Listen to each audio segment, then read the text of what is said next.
Amid rising anxiety and fear, emergency personnel are preparing for any eventuality of panic and hysteria surrounding the coronavirus.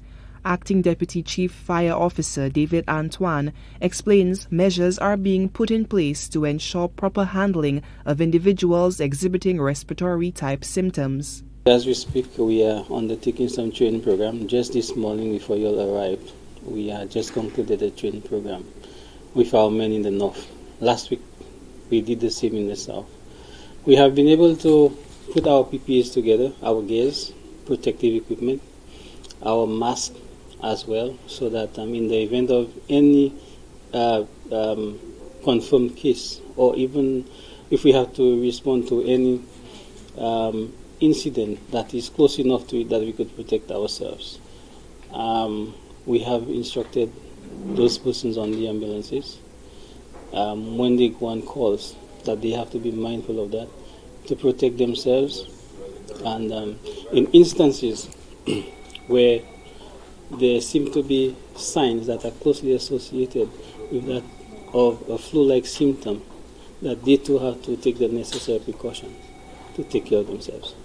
Antoine says the training works in tandem with measures already being utilized by the Ministry of Health and Wellness. Political scientist Dennis Springer worries that the upcoming mass crowd events set for the island's 41st independence celebration could be potential breeding grounds for the spread of the contagious virus. But the problem is, if we are given Chinese visa-free entry into Saint Lucia, when we have this virus, it is a joke. And for me, the majority of countries have banned Chinese entry. The majority of countries now don't fly to China. So why are we accepting that this horse race meeting that is taking place, and we're going to have Chinese here, I suppose, should not be held right now? It is not a convenient moment for that. Antoine reveals that emergency personnel will take their cue from the Ministry of Health. I think there will be information disseminated to the public as to how to behave and how to handle themselves in a situation, a suspected situation.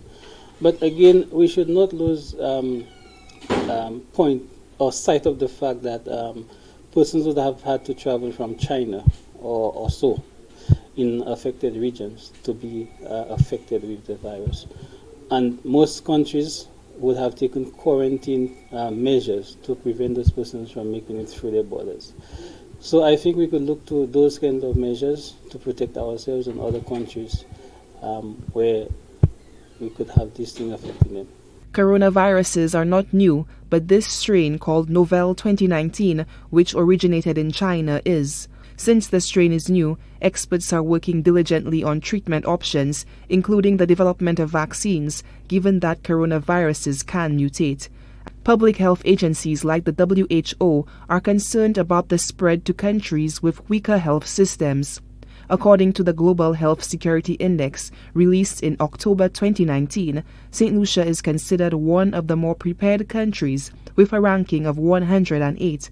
The index assessed levels of global health security across 195 countries.